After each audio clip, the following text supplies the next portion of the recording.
Puisque février faisait s'allonger tout l'hiver, il nous restait à s'ingénier pour trouver des moyens de chasser l'ennui.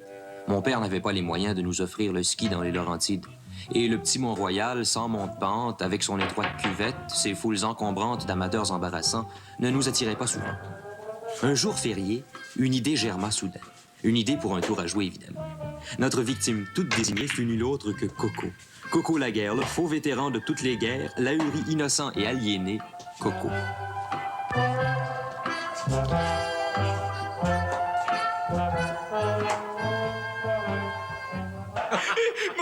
Que j'en ris d'avance. Sacrifice que j'en ris donc d'avance. Lui, Mario, son fan, c'est de rire d'avance. Quand on aura fait de coup, il rira plus de miettes. Écoute, imagine mon coco. Imagine-les comment il va être fou braque. Il va être aux oiseaux au 7e ciel. Il est tellement nono là qu'il va marcher dans notre affaire comme dans du beurre.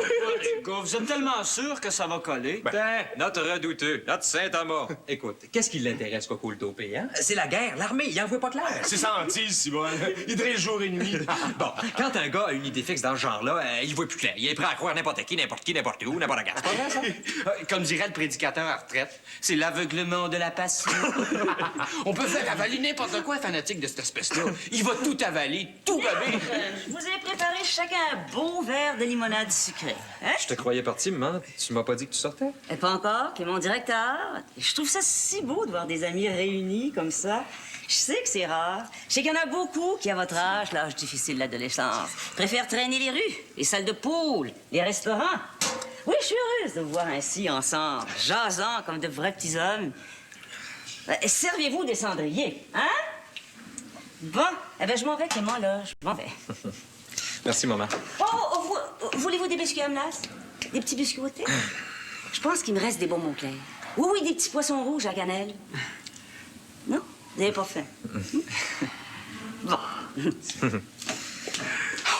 Oh, ta mère est parfaite, Clément. T'es chanceux. Je me souviendrai toujours quand je me suis fait jeter dehors sans souper par mon père. Hey, elle m'a servi de sa soupe là, dans le portique, puis ça n'a pas été long que j'étais rendu à la table, dans la cuisine, hein? Elle a été comme une deuxième mère, ta mère, sur la rue Saint-Denis. Ouais, vite, les gars, comment on va fonctionner? Ouais. D'abord, on dit à Coco que je suis un sergent, que je cherche des hommes braves, expérimentés, OK?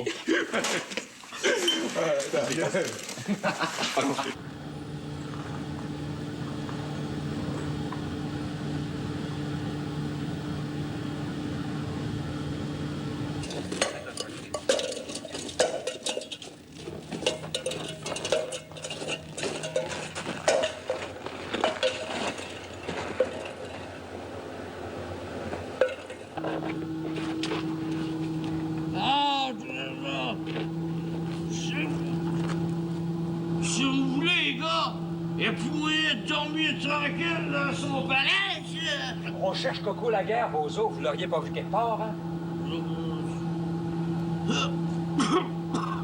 Et puis un mot du scotch, et puis une goutte de liquide. La journée va être plate tout à l'heure. Coco, je sais où est-ce qu'il est, Coco. Je sais où est tout le monde dans toutes les paroisses environnantes. Où il est? Moyennant quoi? Ouais. Ouais.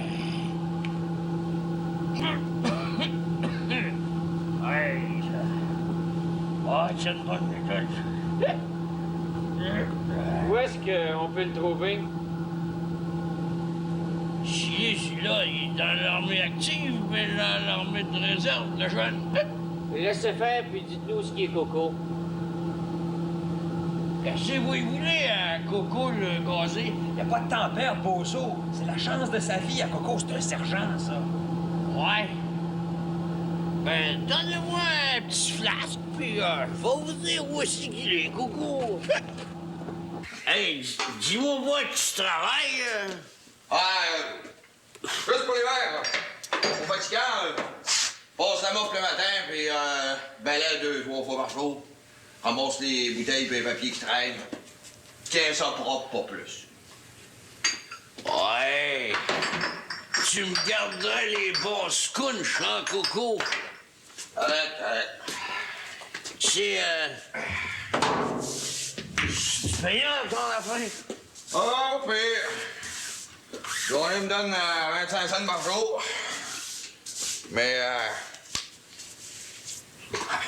m'a fait des petits extras. Je cache les bouteilles. Puis je vais y revendre ensuite chez M. Germain. Ouais. Ah, mais c'est pas pire pour l'hiver. Chaud, je suis le bain, tu sais, t'en es. Ah, je fais un bon gardien bout de journée, ça, hein? Hey, il y a le jeune Germain qui te cherche. Ah ouais? Il est avec un sergent de l'armée active. Un sergent? Un sergent, la bouteille? Ouais. Et vrai. Avec son uniforme, ses bananes, toute l'affaire. Il paraît qu'il cherche des volontaires. Je m'enrôle pour ça. Je m'enrôle. Où est-ce qu'il est, ton sergent? Ils m'ont dit de te rendre chez le jeune Germain. Ouais. De sonner 3 coups. Ouais. Et puis là, il y a le mot de passe. Ah oui. Coin, pan, pan, pan. Coin, pan. C'est ça. Tiens, Bozo. Te donne mon balai. Prends ma job. Tu vas être bien plus tranquille ici de Corfuge-Meurling. Hein? Déjà, Coco se voyait enrôlé et s'imaginait sans doute au front en train de tailler en pièces l'ennemi désigné. Il se voyait sans doute déjà revenant ici, enfin vétéran en titre, décoré, sa vieille vareuse lourde de médailles et de rubans multicolores. Pauvre Coco. Décidément, l'ennui est mère de tous les vices. La danse, c'est le plus beau métier du monde. Elles se mettent vraiment beaucoup de pression. Aimez-vous mon costume? Hein? Je suis pas cadet de l'air pour rien. Le foie à Coco fera pas la différence. Regardez, je me suis cousu des bananes puis des galons. Ça fait ça assez comme en enchèvre à votre goût. C'est parfait. Bon, aidez-moi, les gars. On va poser mon pupitre de travers comme ça. Vis-à-vis le boudoir. En laissant les rideaux ouverts, je pense que ça va être parfait. Bon, hey, je te dis qu'il va falloir se pincer pour pas rire. Hein? Mario, Jérôme s'en vient-il? Oh, tu connais Jérôme, il est très coquette. Il veut pas avoir de l'aide de n'importe quoi. Ce pauvre Coco, il y a quand même ça, un vrai matelot gradé. Jérôme va bien s'arranger n'importe comment. En parlant de la bête, le v'là. Messieurs, je suis à vos ordres. J'ai dit ça a l'air d'un capitaine de marine. Hey, c'est une casquette qui a appartenu à un oncle de ma mère qui était sur des goélettes en bas de Québec. C'est parfait, Jérôme, parfait. Bon, hey, on s'est bien compris, hein? D'abord, on y fait passer le test pour l'aviation. Oui, j'ai écrit nos fameuses questions. On lui dit qu'il a refusé, puis ce sera le tour de la marine de guerre avec Jérôme. C'est lui! Vite, Laurent, à ton bureau. Ouvre la lumière. Moi, je vais aller y répondre. Bon, vous autres, là, du sérieux. Hein? Disparaissez.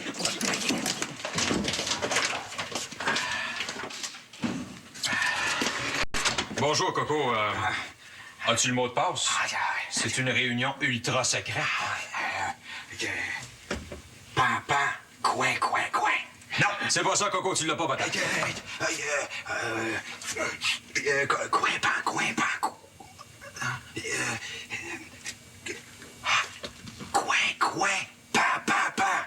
C'est ça.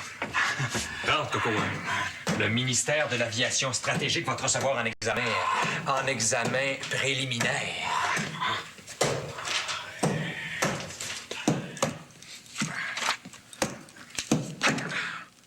Monsieur le commandant recruteur en chef pour l'aviation, voici le volontaire dont je vous ai parlé. Mon ami, vous voulez devenir aviateur? Si ça peut être utile pour servir mon pays, le Canada, mon aviateur. Dites mon commandant, tout simplement. Bon, ben, on va ça. Vous savez que ça va mal en Allemagne. Très mal. Vous savez parachuter en zone russe. Et là, vous devrez vous emparer d'un certain avion communiste que l'on vous désignera là-bas. Vous savez, mon commandant, je suis pas tellement un expert dans le parachutage puis dans le pilotage. Hein. Ah non? Bon, là, on va vous faire passer le test. Monsieur Germain, apportez-lui donc un siège, s'il vous plaît. Asseyez-vous. Restez calme, vous allez voir, ce sera un examen facile. D'abord, jurez-nous de garder secrète cette réunion ici aujourd'hui. Je le jure, mon commandant, je le jure. Ah, soyez-vous. Première question. Comment un aviateur de guerre doit-il s'y prendre pour crever un nuage? Je n'en ai pas aucune espèce d'idée. Oh, voyons, c'est pas tant simple. L'aviateur se sert d'une aiguille à chapeau qui a été polarisée. Hein? Il ouvre sa carlingue, il se sort le bras, il pète le nuage. Vous auriez dû savoir ça, aspirant Coco. Deuxième question. De quelle manière reconnaîtriez-vous des poches d'air? Des poches d'air. Des poches d'air. Des poches d'air. J'ai déjà entendu parler de ça. Ah, attendez. Attendez, monsieur, j'attends. Ah, les poches d'air, les poches d'air. C'est pas gris, ça. Hein? C'est gris-brun. Drabe. C'est pas un peu comme des poches de patates, ça, hein? Très bien, c'est exact. Écoutez, mon commandant, moi, vous comprenez, c'est l'armée de terre qui est mon... Silence! On vous demande pas votre avis. Soyez-vous. Autre question plus difficile cette fois. Si votre avion rencontre un ou plusieurs canards dans le ciel, que fait le pilote? Je le sais pas. Eh bien, vous deviez dire tout de suite sauvage ou pas sauvage, mon commandant? Sauvage ou pas sauvage, mon commandant? Sauvage, vous foncez dedans, pas sauvage, vous faites le tour, vous vous en souviendrez, oui? Oui, mon commandant. Ne nous énervons pas. Comment ça se fait que vous, son père, vous soyez pas au courant quand la réunion secrète coin, pan, ça se tient en haut chez vous? J'ai mon idée. J'ai ma petite idée, Bozo, sur ce sergent. Ouais, ben moi, laissez-moi vous dire, M. Germain, que j'aurais bien aimé ça être mis sur les drapeaux, mais ils m'ont jamais engagé. Pourquoi donc, M. Cactiche, pourquoi? Ben, la cigarette, Juju, la cigarette. J'ai la gorge en bien mauvaise condition, vous savez. Maudit tabac du diable. Puis dire, j'haïs ça, fumer, moi, j'haïs ça, c'est effrayant. J'aurais pu voir les Europes, ma Normandie. J'irai revoir ma Normandie, c'est le pays qui nous donne. Monsieur Germain, je pense que toi et deux, on a la même petite idée derrière la tête, hein? Comment ça se fait qu'à son âge, Clément s'amuse encore à jouer des tours pareils? Bon, pour jouer des tours aux gens, Monsieur Germain, il n'y a pas d'âge. Pas vrai? Parlez-moi pas de bombarde, là, vous. On vous a raconté ça. Oui. Si on leur donnait une bonne leçon, M. Plouffe. Oui, tu comprends, moi, c'est l'armée ordinaire. Pas l'aviation. Le vertige même d'un escabeau. Ah, énervons-nous pas. D'un moment à l'autre, il va y avoir un représentant du ministère de la Marine qui va être là. Tu comprends? Il arrive par la ruelle, hein? C'est tellement secret, la menace de guerre. Tu comprends? La marine, c'est une misère. J'ai appris vos piètres connaissances en matière d'aviation, Monsieur Coco. Oui, mais laissez-moi vous dire que l'aviation n'offre pas d'intérêt réel. C'est la marine qui est l'arme la plus efficace en cas de conflit grave. Et les risques sont moins nombreux. Répondez-moi, préféreriez-vous tomber d'un avion ou d'un bateau? Ah, d'un bateau, monsieur, d'un bateau. Ah, vous voyez bien. Dites, amiral. Bon, nous allons maintenant passer au test de l'examen préliminaire. 1. Savez-vous nager? Non. Ils fournissent pas les bateaux? 2. Le test de l'eau. Dites-moi si c'est de l'eau de mer ou de l'eau ordinaire.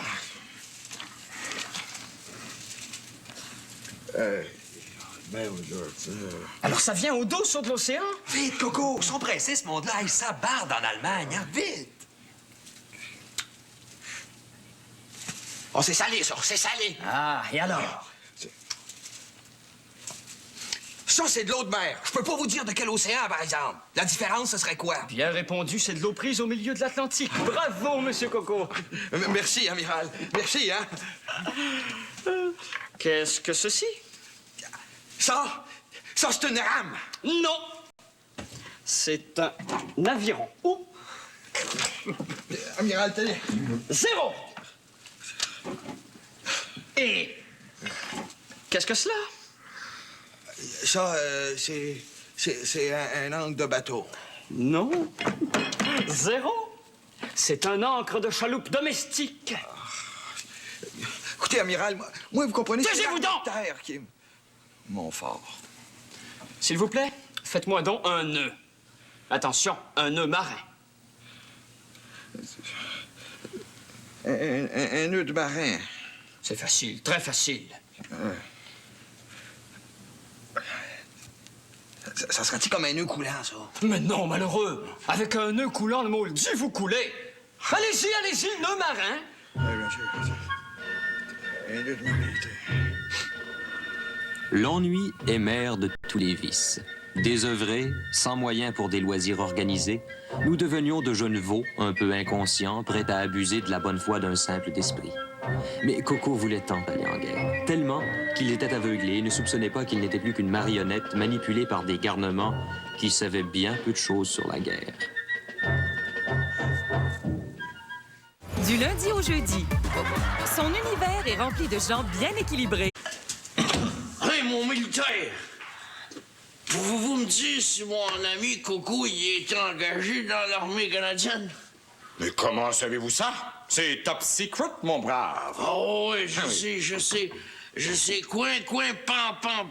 C'est entre nous, ça, mon sergent. Mais, colonel, mon ami, colonel. Oui, mon colonel.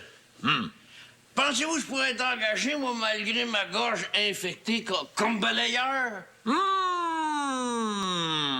Je vous engage tout de suite. Vous serez mon aide de camp. Combien gagnez-vous ici? Ben, je sais pas si Johnny va me garder, voyez-vous. Moi, je suis à l'essai, je remplace Coco. Il m'a dit qu'il gagnait 25 cents par jour avant de s'engager dans son affaire secrète. Je vous donne le double. Ça vous va? Le double? Oh oui, mon colonel. Oui. Alors, rendez-vous au restaurant de M. Germain. Ouais. Vers 5h, 5h30. 5h30. D'accord? Excellent, mon colonel. À vos ordres.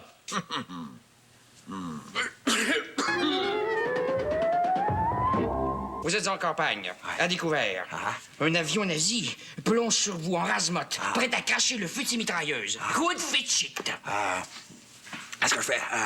Là, je m'immobilise, là, les bras ouverts, puis j'imite un épouvantail à moineau. T'es en vaste campagne, vous avez dit, hein? Je vole une faute de paysan. Puis là, je me mets à faucher, t'sais, en sifflant, en mine de rien.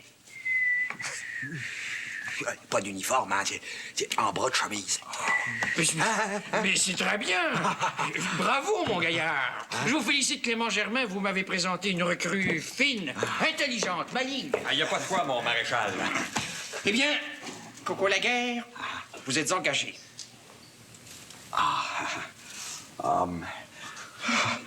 Merci, mon général. Je vous ai dit maréchal. Merci, maréchal.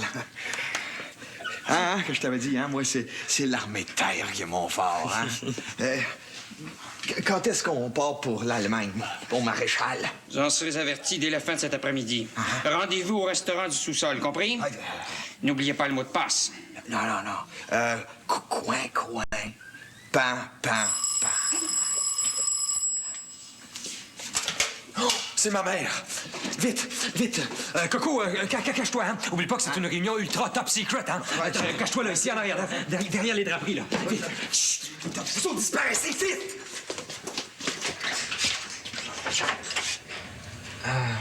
Mon Dieu, qu'est-ce qui se passe?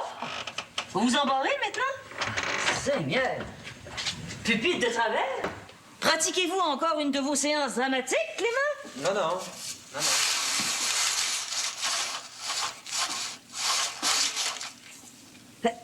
Coco Laguerre, mais qu'est-ce que vous faites ici, vous? Je peux pas vous le dire, Madame Germain, c'est top secret. C'est à cause de l'Allemagne, c'est tout ce que je peux vous dire. Oh, encore les folies de Clément. Quel mauvais tour ils ont pu trouver une fois. Racontez-moi ça, moi. On a joué un tour à Coco. Et viande qu'on a ri à notre goût, hein? Moi, j'étais dans le corridor à côté. C'est pas mélange, je me roulais à terre à la fin. Je me roulais à terre. Bon, passez-moi les costumes. Ça pourra encore servir. Oui, on va recommencer avec vos yeux de la bouteille, hein? Qu'est-ce que vous en dites? La bouteille. Bien, bonjour, Coco. Eh bien, sérieux? Qu'est-ce qui se passe?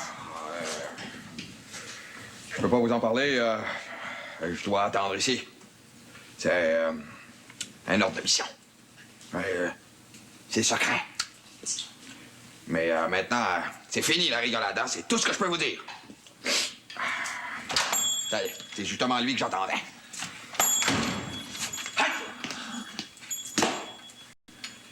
Monsieur Germain, j'ai des mauvaises nouvelles pour vous. Vous avez un fils prénommé Clément? Oui, oui, oui. Clément Germain, c'est bien mon garçon. Vous êtes de la police militaire? Écoutez, il n'est pas en âge pour son service militaire. Il vient juste d'avoir 17 ans. Puis il est étudiant. Puis la guerre est finie, non? La guerre est finie, c'est vrai. Et c'est d'autant plus dangereux de jouer les officiers de recrutement. M'avez-vous compris? Pas très bien, non. Qu'est-ce que... Votre fils et 3 de ses amis sont cherchés. Ils devront comparaître devant un tribunal militaire pour répondre à une très grave accusation. Celle de personnification douteuse d'officiers de recrutement des forces armées du pays. Est-ce que c'est chez vous? Non. Il est en retraite fermée en dehors de la ville. Ah bon? Mais aussitôt qu'il sera de retour, je vais y parler puis il va être puni. Et nous nous chargeons du châtiment, si vous voulez bien. Et dès qu'il rentre à Montréal, vous voudrez bien communiquer avec moi au téléphone. Voici le numéro sur cette petite carte. Ah. Il est interdit de jouer aux petits soldats, monsieur.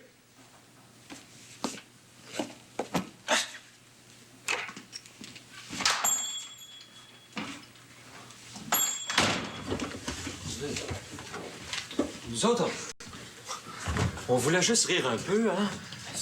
Coco, t'es pas fâché? Tu connais la plaisanterie, hein? Tu comprends ça, la plaisanterie?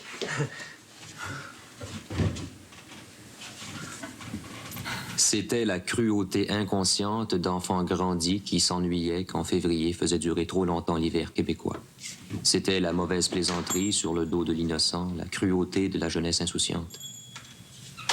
Coco mettra bien du temps à se remettre de cette espièglerie. Hey, M. Germain, tu peux pas savoir ce qui m'arrive. Malgré ma gorge, malgré l'abus du tabac, j'ai été engagé dans l'armée. Ah oui? Ouais, j'ai rencontré un gars avec des grosses lunettes, un casque, puis des lettres blanches, un brossard, puis ils m'ont enrôlé, M. Germain. C'est fait! Mais non, mon pauvre bozo! Ce militaire avec un casque de MP puis des lunettes épaisses, c'était Juju! Mais oui, Juju Plouf! Il se préparait à donner une bonne leçon à nos jeunes amis. Il se présente.